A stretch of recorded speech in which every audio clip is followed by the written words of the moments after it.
ዝምታ ወርቅ ነው። አንዳንዴ በዝምታ ብዙ ነገር ታሸንፋላችሁ። እኔም በዝምታ ሁሉ ነገር ለፈጣሪ ሰጥቼው። ለምን አንድ ሰው መጥቶ አንቺ ሴት እኮ አይደለችም እኮ ወንድ ናት፣ ፈጣሪ አንተ ታውቃለህ። ለምን የፈጠረኝ እሱ ነው፣ ለሱ ሰጠዋለሁ። ዲዮን በደካማ ጎኔ መጥቶ የሆነ ነገር ሲለኝ እቺ ለማኝ ሁሌ እንደለመነች ሁሌ ችግር እንዳወራች ኦኬ ፈጣሪ አንተ ታውቃለህ። የልቤን የምታውቀው አንተ ነህ። ፈራጅም አንተ ነህ፣ አድራጊውም አንተ ነህ፣ የጎደለውን የምትሞላው አንተ ነህ። ደሃውን ሀብታም ሀብታሙን ደሃ የሚያደርገው እኮ ፈጣሪ እኮ ነው። ፈጣሪ እኮ ዓለም እኮ ለሱ አንድ መዳፍ እኮ ነው። እንደፈለገ እኮ ማድረግ ይችላል። ሲፈልግ እኮ ጭምቅቅ ማድረግ እኮ ደፋ ማድረግ ይችላል። ሲፈልግ ደግሞ እኮ ደሃውን ሀብታም ማድረግ ይችላል። ሀብታሙን እኮ ደሃ ማድረግ እኮ ይችላል። ለሱ እኮ በጣም ቀላል እኮ ነው። ፈጣሪ እኮ የሰው ልጅ እስኪ አዳምን ፈጣሪ እንዴት አድርጎ ነው የፈጠረው? ከአፈር እንዴት አድርጎ ፈጠረው? እሱ ነው የሚያውቀው። ይሄ የሱ ስራ ነው። እኛ ጣልቃ እንገባ። ለምን እፍ ብሎበት ነፍስ ዘራበት፣ ቆመ፣ አወራ፣ እንደዛ ነገር ነው እኛ የምናውቀው። ግን ደግሞ እንዴት እንደፈጠረው ፕሮሰሱ ካላህ ከኔ አይደለም። ስለዚህ እኔንም ደግሞ የፈጠረኝ ማን ነው? አላህ ፈጣሪ ነው የፈጠረኝ። እንዴት አድርጎ? እሱ ነው የሚያውቀው። እሱ እንዴት አድርጎ? እሱ ነው የሚያውቀው። ከእናቴ ወር ተቀምጬ እናቴ ናት የፈጠረችኝ ማለት አልችልም። ከእናቴና ከአባቴ በፊት ቀድሞ የሚያቀኝ አላህ ነው። ፈጣሪ ነው የሚያቀኝ። እኔ አፍንጫ፣ ጆሮ፣ አይን አድርጎ ፈጠረ። ከዛ መጨረሻ ላይ አይ እቺ ልጅ ሴት ማድረግ አለብኝ፣ በቃ እቺ ልጅ ለፈተና ብዬ ድምጿ እንደዚህ ማድረግ አለብኝ አረገው። ሆነም ተፈተንኩኝ። ግን መፈተኔ ጠቀመኝ። ለምን? መጥፎውንም ጥሩውንም ተማርኩበት፣ ወዳጅንም ለየሁበት፣ ለኔ ጥሩ ተናጋሪውንም ለየሁበት፣ ለኔ ክፉ የሚናገሩትንም ለየሁበት። ከዛ ምን አልኩ? አልሐምዱሊላህ ምስጋና ለዓለማቱ ጌታ ይገባው ይሄንም ነገር ስለሰጣኝ። አንዳንዶቹስ ደንቆሮ ብለው ይሰደባሉ፣ አንዳንዶቹስ መሀይም ተብሎ ይሰደባሉ፣ አንዳንዶቹስ ደደብ አስተሳሰባችሁ ዜሮ እንደሌላ እንደ በግና እንደ ፍየል እያሰባችሁ ይባላሉ። እኔ ግን የምሰደበው ይሄ ወንድ አስበዋል። አንተ ሴት ሆነህ ወንድ ስትባል ለኔ ኩራት ነው። ለምን እንዴ ሴት ነኛው በሴትነቴ አልደራደርም። ያ 100% ሴት መሆኔን አውቃለሁ። ግን አረ እኮ ሴት እኮ አይደለም ወንድ ነው። አዎ ወንድ ነኝ። አልሐምዱሊላህ ጀግና አድርጎኛል አላህ በጥበቡ በማንነቱ። አላህ ሁሉን ነገር አዋቂ የሆነው እንደኔ እንደ ወንጀል አይደለም። እንደምጨፍረው እንደምዘፍነው ከዚህ መጥቼ መጥፎ ቃል ስለምናገር ስለምቀደድ ወይም ብዙ ነገር ሳወር አይደለም። አላህ እኮ መሐሪ እኮ ነው። ገፉሩ ረሂም እኮ ነው። አላህ ፈጣሪ እኮ አዛኝ እኮ ነው። እንደናንተ እንደ ወንጀል እኮ አይደለም። እናንተ እንደምታስቡት እኮ አይደለም። አይታወቅም እኮ እናንተ መጥፎ ነገር በተናገራችሁ አላህ ደግሞ እኔን ደግሞ አዝኖልኝ አላህ እኮ አንድ ቀን በትንሳኤ ቀን ይጠራኝና ሀቢባ የበደሉሽን ሰዎች ጥሪያቸው ወይም ልጥራልሽ አሰልፊያቸው ይሰለፋሉ። በዛን ሰዓት ላይ ከናንተ ከጥሩ ስራ ፈጣሪ ለኔ ይሰጠኛል። የምጠቀመው እኔ ነኝ። ለዛ ነው ክፉ ነገር ማልናገረው። ተጠንቀቁ። ማንነታችሁን ሳታውቁ ገና ተፈጥሯችሁን ሳታውቁ መውለዳችሁና መክበዳችሁን ሳታውቁ ፕሊዝ አትናገሩ፣ አታውሩ እባካችሁ። ታውቃላችሁ አይደለ? ፈጣሪ ሁሉን አዋቂ ነው። የፈለገውን ነገር መፍጠር ይችላል። ፈጣሪ እኮ ከፈለገ ከግማሽ በታች ውሻ ከወገብ በላይ ደግሞ ሰው አድርጎ እኮ መፍጠር ይችላል። ከዛም በኋላ እንዴት ነው ደግሞ ከወገብ በታች ውሻ ከወገብ በላይ ሰው የሆነው ብላችሁ ልትናገሩ ነው? አትችሉም። መብት የላችሁ። ለምን? ፈጣሪ ነው፣ አላህ ነው እንደዚህ ያደረገው። አላህ እኮ ሁሉን አዋቂ ነው። እስኪ በእናታችሁ ቁም ነገር እናውራና መጽሐፍ ቅዱስ ላይ ኦሪት ዘፍጥረት ከቁጥር 1 ጀምራችሁ እስከ ቁጥር 27 አንብቡት። እግዚአብሔር ሰማይና ምድር እንዴት አድርጎ እንደፈጠረው።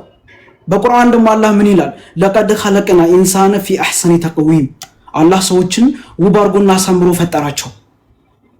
ኢነፍ ጨርሻለሁ። መልሱ ይሄ ነው። በቂ መቀጠል ትችላለህ። አንድ ደቂቃ ስጡኝ። እሺ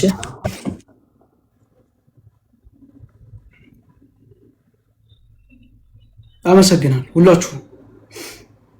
እኔ አዋቂውኛ አዋቂ አይደለሁም። እንደናንተ ደካማ ነኝ። ደካማ ጎን አለኝ፣ ግን ደግሞ እንድትረዱኝ በሚለው ነው። ስለዚህ ይሄ ነው። አንዳንዴ በምትናገሩት ነገር ዋጋ ትከፍላላችሁ። ፕሊዝ ተጠንቀቁ ምለው ለዛ ነው። እኔ አልሐምዱሊላህ ደህና ነኝ። አሁንም ደህና ነኝ፣ ከበኋላም ደህና ነኝ። ችግር የለውም። አዎ የገንዘብ እጥረት አለብኝ፣ የምበለው ገንዘብ የለኝም፣ በጣም ተቸግሬ ነው ያለሁት። ይሄ የታወቀ ነው። አላህ ነው የሚፈትነኝ። ይሄ ከአላህ ነው፣ ሰው አይደለም እየፈተነኝ ያለው አላህ። ስራ እንዳልገባ መፍትሄ ያደረገው አላህ ነው። ለምን አላህ ደግሞ ምን እንደያዘልኝ አይታወቅም። በቃ ስለዚህ ለምንድን ነው ስራ መስራት የማትፈልጊው? ምን ሆነሽ ነው? የስራ ችግር አለብሽ? ትዕቢተኛ ነሽ? ላ ትዕቢተኛ አይደለም። ትዕቢት ካላህ ነው። ትዕቢተኛ አላህ ብቻ ነው። ትዕቢትንና ጉራ ለአላህ ብቻ ነው፣ ለአርህማን ብቻ ነው። አላህ እንደፈለገ መጎረርና የፈለገውን ነገር ማድረግ ይችላል። ለምን? ፈጣሪ ስለሆነ። ሰማይን ከፍ ምድርን ዝቅ ኮከብና ጨረቃዎችን አሳምሮ ያስቀምጠው አላህ። እሱ ነው መጎረር የሚችለው። ከፈለገ ዓለምን ማንቀጥቀጥ የሚችለው አላህ ነው፣ እኔ አይደለሁም። እኔ ጎረሬ የትም አልደርስም፣ የትም አልደርስም። ምን ይዤ ነው የምጎረረው እንዴ? እኔ እኮ ሽንት ቤት እኮ ገባለሁ፣ ሽንት ቤት እኮ እወጣለሁ፣ እበላለሁ፣ እጠጣለሁ እኮ። እንዴት ነው የምጎረረው እንዴ? እሸናለሁ እኮ። እየሸኑ እንዴት ነው የምጎረረው? አላህ ደግሞ ከዛ ሁሉ የጸዳ ነው፣ ከዛ ሁሉ የጸዳ ነው። ስለዚህ እሱ ነው መጎረር የሚችለው፣ እኔ አልጎረርም። እኔ ትዕቢት የለኝም። ትዕቢት ለአርህማን ብቻ ነው። ገባችሁ?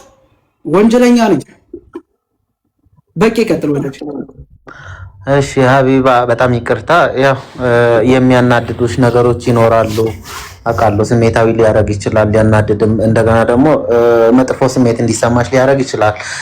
ሰዎችም ደግሞ ያን ነገር አንስቶ ድጋሚ ሲናገሩ ምናምን እንደ አዲስ እያብሰለሰልሽ ሌላ ነገር ውስጥ ልትገቢ ትችያለሽ። እርግጠኛ ነኝ በዚህ መንገድ ስላልተረዱሽ ነው እንጂ በዚህ መንገድ ብረዱሽ ኖሮ ሌሎች ሰዎችን እያነሱ ከወደቁበት ከተራቡበት ከብዙ ቦታ እያነሱ አንቺን ልጥሉሽ እንደዚህ አይሉሽም ብዬ አስባለሁም አይሉም፣ እርግጠኛ ነኝ።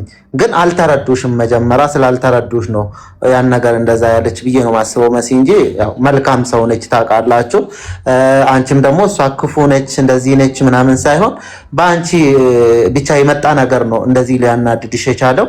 ስለዚህ ያ ነገር በይቅርታና መስተካከል የሚችል ነገር ነው። ይቅርታ ተባብላችሁ እኔ ከመሲ ብርጅስቶን ጋር ምንም ነገር ችግር የለብኝ። እኔ መሲ ነው ወዳታለሁ፣ አሁንም ወዳታለሁ መሲ ብርጅስቶን።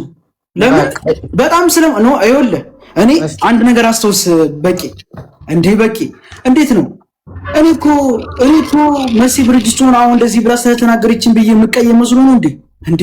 የድሮዎችን አስታውስ እስኪ። ነብያቶች እኮ ከዚህ በፊት ስንት መከራና ስንት ችግር ደርሶባቸው በብረትና በእንትን ሲቀጠቀጡ በረሃብና በጥማት ሲሞቱ ቁስል በቁስል ሆኖ ብዙ ችግር ደርሶባቸው እነዛም ራሱ እኮ እርስ በርስ እኮ ይቅርታ ይጠያየቃሉ እንዴ። መሲ ብርጅስቶን እኮ ምንም አላረገችኝ በተናገረችው ነገር።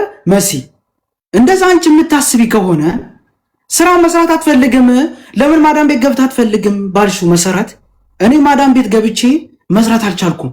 በጾታዬ ምክንያት በድምፄ ምክንያት ተቃውሞ እየደረሰብኝ ስለሆነ አንቺ ነይና እባክሽን ስራ ካለ ወስደሽ አንቺ አስረድተሽ አስገቢኝ ብዬ ነው የተናገርኩ እንጂ ከመሲ ብርጅስቶን ጋር ሆነ ከማንም ሰው ጋር ችግር የለብኝ። ፈርቼም አይደለም። መሲ ብርጅስቶን ትሰድበኛለች፣ ታስቀይመኛለች ምናምን ብዬ አይደለም፣ ፈርቼ አይደለም። እኔ በዚህ አጋጣሚ ማንም ሰው አልፈራም። እምፈራ አላህን ብቻ ነው፣ ፈጣሪን ብቻ ነው የምፈራ። እኔ ማንኛውንም ሰው ወዳለሁ፣ አከብራለሁ፣ ሲያከብሩኝ አከብራለሁ። መሲ ብርጅስቶን ደግሞ ከድሮም ጀምራ ለኔ ጣልቃ ስለምትቆምልኝ እኔ ስለምታከብረኝና ስለምትወደኝ አሁን ላይ እሷ መጥፎ ነገር ብትናገረኝ እንኳን አልቀየማት። ለምን አንዳንዴ ማሰብ ያለብኝ የበፊቱን ነው እንጂ አሁን ስለሰደበችኝ አይደለም። እኔ አስመሳይና የሆነ እንደዚህ ራስ ወዳድ አይደለሁም። ገብቷችኋል? ምናልባት ሪከርድ አድርጋችሁ ሊሆን ይችላል፣ ተፖስቶ ሊሆን ይችላል። ሀቢባ መሲ ብርጅስቶን ረገጠቻት ብላችሁ ነው እንዳታስቡት። ሀቢባ መጥፎ ነገር ተናገረች ከማንም ሰው ጋር ችግር የለብኝም። እኔ ሰውን ወዳለሁ፣ አከብራለሁ። እኔ የድሮ ማንነት ነው የማውቀው፣ አሁን አይደለም። አሁን ላይ ሜቢ ቸግሮኛል ምናምን የምበለው ምግብ ፈልጋለሁ ብዬ ስለተናገርኩኝ አሁን ስለረገጡኝ እኔ በፊቱን ነው አማይ በፊት በተደረገልኝ ነገር አረሳ። እኔ ውለታ አረሳ እንዴ? ውለታ የሚረሳ ሰይጣን ነው፣ ሰው አይደለም። ሰው ውለታውን አይረሳ። ገባችሁ አይደል? በቃ እኔ ውለቴን አረሳ። ብዙ ነገር ተደርጎልኛል፣ ብዙ ነገር ሆኖልኛል። ስለዚህ አሁን ላይ ስለተረገጥኩኝ ቀጥታ እኔም ደግሞ መሲ ብርጅስቶን ልረግጣት የማይታሰብ አልረግጣትም እንዴ። እሷ እኮ እህቴ እኮ ነው። ምናልባት አሁን ተናዳና በጣም ስሜቴ ሆና ቪዲዮን ስላየችው ልትሰድበኝና የሆነ መጥፎ ነገር ልትናገር ምናምን እንደዚህ የሆነ አይደለ ስሜት የሆነ ልታወራ ትችላለች። ችግር የለውም። ኦል ዘ ቤስት ጋይስ ኢትስ ኦኬ ዶንት ወሪ። ችግር የለውም። ኦል ዘ ቤስት ያጋጥማል። ችግር የለውም። በቃ ምንም ችግር የለውም። እህቴ ናት፣ እወዳታለሁ፣ አከብራታለሁ። እነ ቤቢ አሉ፣ ቤቢ ሪከርደሮች አሉ። ትናንትና መጥፎ ነገር ተናግራኝ ነበረ ቤቢ። እሷን ግን መጥፎ ነገር ስታወራኝ ላስረዳት ፈልጌ ነበረ። ልትሰማኝ ፈቃደኛ አልነበረችም። ተውኩት። ችግር የለውም። እንደገና ደግሞ ሌሎች ሪከርደሮችም ነበሩ። እነሱም እንደዚሁ በተመሳሳይ መጥፎ ነገር ሲናገሩ ነበር። ችግር የለውም። ሁሉም ነገር ከፈጣሪ ነው የሚገኘው። እኔ ለፈጣሪ ሰጥቼዋለሁ። ሲጀምር ክፉ ቃል አልናገርም።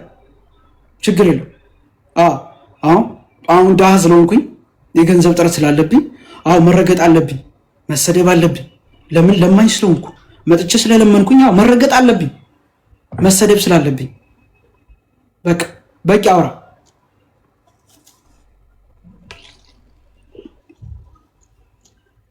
እሺ ይኸውልሽ አቡ እያወራሽ ነው። በጣም ብዙ ነገሮችን ኮንትሮል ለማድረግም እየሞከርሽ ነው ካለ ነገር አንፃር። በዚህ መንገድ መረዳትሽ በጣም ደስ ብሎኛል እውነት ለመናገር። ከዛ በተረፈ ነገሮቹ ሁሉ በነበሩበት ቦታ የሚቀር የለም። አንቺ ትላንትና ሰዎች ስትረጂ ገዝታ አስገብተሽ ላይቭ ላይ ቁጭ ብለሽ እርዳታ ላይ ስትሳተፊ ነው ማቅሽ። አትሊስት የገንዘብ እርዳታው እንኳን ይቅርና እንግሊዘኛ ስታስተምሪያቸው ልጆችን ሰብስበሽ አቅሻለሁ። ይሄ ሚዲያ ይናገራል እርግጠኛ ነኝ። ስለዚህ ትላንትና መልካም እየሰራሽ ለሰዎች ስትደርሽ የቆየሽ ሴት ዛሬ ላይ ደግሞ እርዳታ ትፈልጊያለሽ። እርዳታ የምትፈልጊ ራሱ ጤነኛ ሆነሽ መስራት እየቻልሽ ግን በተፈጥሮ ጉዳይ ስራ ላይ ነገሮቹ ከባድ እየሆኑብሽ ስለመጡ ነው እንጂ አንቺ ጤና አጥተሽ ወይንም ስራ አጥተሽ ስራ መስራት ከብዶሽ አይደለም አይደል? ስለዚህ ዛሬ እኮ አሁን እኮ ጨለማ ነው አይደል? ይሄ ጨለማ እኮ በነገ ብርሃን ይቀየርና ቀን ይሆናል። ስለዚህ ነገሮችን ማሳለፍ ይቻላል። ኦልሞስት እያሳለፍሽ ነው። ደስ ብሎኛል። በእንደዚህ አይነት በፍቅር ማሳለፍ፣ አለመቀየም፣ ነገሮችን ወደ ሌላ ነገር አወሳስቦ ወደ ሌላ ነገር አለመውሰድሽ ራሱ በጣም ትልቅነት ነው። ይሄ እኔ በጣም ነው ማደንቅሽ በዚህ ጉዳይና አሁንም ነገሮቹን እናስተካክላለን። እኔም በቻልኩት አቅም እኔ የቻልኩትን ነገር አደርጋለሁ።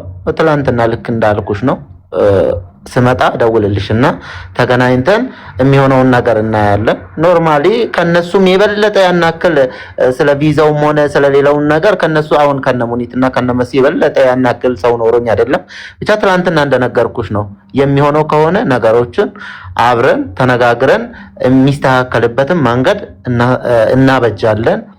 በስራ ጉዳይም ከሆነ ደግሞ እንነጋገርና መጣለው እንነጋገርና የምትሰሪበት ቦታዎችን እንደምንም ብለን ፈልገን እናመቻቻለን። በዚህ ሰዓት ኖርማል ስራ እጄ ላይ የለም፣ ግን ከአንቺ አንፃር አንቺ አሁን መዳም ቤት መግባት አትችይም፣ ወንድ ነሽ ተብለሽ ሌላ ነገር እየተባልሽ ነው ከመዳም ቤትም የምትወጪ። አትሊስት ይሄ አእምሮ የሚነካ ነገር ነው የሚያደርጉትና አንቺ ወንድ ነሽ ብለሽ ስራ ገብተሽ ስራዬ ነው ብለሽ ገና ኩሽና ስትገቢ እኛ ወንድ አንፈልግም ብሎ ከነሻንጣ ሲያባርሩሽ፣ ገና ድምፅሽን ሲሰሙ እንዴ እኛ ወንድ ነው ወይ ሴት ነው የምንቀጥረው ማንሽ አንቺ አንተ ማን ነው ምናምን ብሎ ሲያናግሩሽ ምን አይነት ስሜት እንደሚሰማሽ መቼስ ሰው ናችሁ ሁላችሁም መገመት አያቅታችሁም። ከዛ አንፃር ግን ለሷ የሚሆን ስራ ኦንላይን ሾፒንግ የሚሆን ምን የሚሆን ስራ ፈልገን እንደምንም ብለን እናስገባለን። ጀስት ይሄንን ቃል ልገባ እችላለሁ። ስራ እንደምንም ብዬ ፈልጌ ሰዎችን አናግሬ የምትሰሪበትን መንገድ እንፈልጋለን። የቪዛውን ጉዳይ ደግሞ እዛ ከመጣው በኋላ ተነጋግረን አውርተን የቪዛውን ጉዳይ ቼክ እናደርግና ያለሽበትን ነገር ካንስሌሽኑን ሰውየው የሚሰጠን ከሆነ ብሎክ ምናምን ከሌለብሽ እንዲሰራ እናደርጋለን። ግን አንቺ ራስሽን ማጠንከር አለብሽ። ለሰዎች መንገድ መክፈት የለብሽም።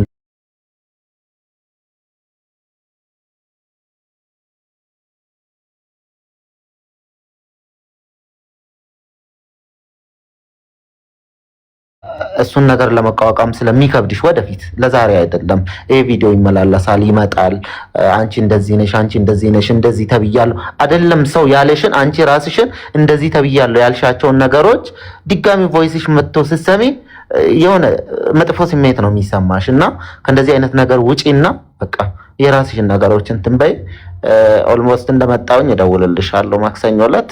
እግዚአብሔር ካንቺ ጋር ይሁን። እናንተም ደግሞ ጥሩ ጥሩ ነገሮች ብቻ ከሰዎች ጋር ቅራኔ እንዳይኖራት ከሰዎች ጋር በአንድነት እንድትኖር እንድታደርጉ ነው የምፈልገው። ገስት ላይ ያላችሁም እዚህ በኮመንትም ያላችሁ ሁላችሁንም በጣም አመሰግናለሁ። ኮመንቱ በጣም ደስ ይላል። ብዙ ሰዎች በጣም ይደግፍሻል፣ አይዞሽ፣ ከጎንሽ ነን፣ አላህ ይወድሻል፣ አላህ ውብ አድርጎን የፈጠረሽ በጣም ብዙ ኮሜንቶችን እያነበብኩ ነበር እና እዚህ ስር በጣም እየደገፉሽ ነው፣ ከጎንሽ ናቸው። አይዞሽ። እሺ አመሰግናለሁ። እሺ አመሰግናለሁ። ከዛ በተረፈ ለሰዎች ኔጋቲቭ ነገር እንዳይሆን ፖዚቲቭ ሁኚላቸው ለሰዎች። እሺ ኧረ ችግር የለውም። ኧረ ችግር የለውም። ወድቅ ያለሽ ጥሩ አይደል? ሲጀምር እዚህ በፊትም እኮ ታውቀኛለህ። ተሳድቤ አላውቅም እኮ ማንንም ሰው ረግጬም አላውቅም። አውቃለሁ። ለዛም እኮ ነው ለሰዎች በጣም ሪስፔክት አለሽ። ከዛ አንፃር ነው እኔም ቀርቤ ያወራሁሽ እንጂ እኔ እንደዚህ ሁሉም ቦታ አልሄድም። ካለ እንደገና ደግሞ የዱባይን ኑሮ አውቃለሁ። ተርቤያለሁ፣ ተጠምቻለሁ፣ ውጪ አድሬያለሁ፣ ብዙ መከራ ደርሶብኛል እና ከዛ አንፃር እኔ ማራት ላይ የኖርሽ ተርቤያለሁ ምናምን ስትይ በጣም ነው የከፋኝ እውነት ለመናገር እና አትሊስት ኢጃዛ ቤት ውስጥ የምትኖርበት እንዴ ምግብ አያበሏትም እንዴ ብቻዋን ነው እንዴ የምትኖረው ምናምን ወይስ እነሱም እኮ እንደዚህ ምናምን ስትይ በጣም ትላንትና ደግሞ በጣም ስሜቴን ነው የረበሽው እንደዛ ስትይ። ምክንያቱም አራትም አምስትም ሆናችሁ አምስታችሁ ምንም ስራም ከሌላችሁ የሚበላ ምናምን ከጠፋ በጣም ከባድ ነው፣ በጣም ከባድ ነው። ያንን ስሜት አሳልፍ ያለው እኔ። ስለዚህ አይዞሽ፣ እሺ ፈጣሪ ያለ ለሁሉም ነገር። አመሰግናለሁ። በቂ አመሰግናለሁ። ፈጣሪ ያክብርልኝ። በቂ በጣም እናመሰግናለን ላደረክልን ትብብር። በእውነት አንተ መልካም ሰው ነህ። ያው በስሜት ነው በእርግጥ ብዙ ሰውም ገስት ላይ ያለውም ያው የሷን ሁኔታ ያየ ሰው ነው በእርግጥ ልናገር የቻለው እንጂ እንደምታውቁት እኔ ከሷ ቤት ውጪ ሌላ ሰው ቤት እኔ ራሱ ገስት ገብቼ አላውቅም። ስሜቷን ስለተረዳው ነው ስወራም ስለሰማው ነው የገባሁትና ቅድም በስሜት ነው ያወራሁት። ሁላችሁም እዚህ ቤት ላይ 2300 ያላችሁ ሰው በጣም ነው የማመሰግናችሁ። በእውነት የምታደርጉት መልካም ስራ አይቼባችኋለሁ። የሰው ልጅ ሲራብ ደስ አይልም፣ ሲጠማ ደስ አይልም። እውነት ነው። ደግሞ አማራት ላይ ተቀምጦ ራበኝ ማለት በጣም ስሜትን የሚነካ ነገር ነው። ግን ያጋጥማል ካልሰሩ በጣም ራብ አለ እንዳልከው ይሄ ሁሉ ችግር ደግሞ ከስራ ማፈቅሮት ነውና ጋይስ ታብታብ አድርጉ። ኔትወርኩ ያዛቸው ስለሆነ ማለት ነው። እና ጊፍተሮች ፕሊዝ በደንብ ስጧት። ሀቡዬ ደግሞ እንወድሻለን፣ እንዳታዝኒ በፍጹም በጣም ነው የምንወድሽ። ወላሂ ለአንቺ ትልቅ ሪስፔክት አለን። ስላደረግሽልን ነገር ደግሞ እናመሰግናለን። ስላስተማርሽን ምናምን እና እናመሰግናለን። ጋይስ ቶሎ ቶሎ ጊፍተሮች 2300 ሰው አለ። ቶሎ ቶሎ ይላክላት እና እናመሰግናለን።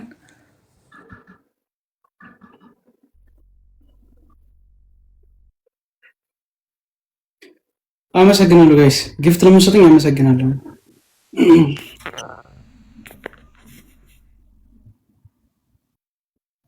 ኦኬ ጀማል ሐሳብ አለ ወንድሜ፣ እንዴት ነህ?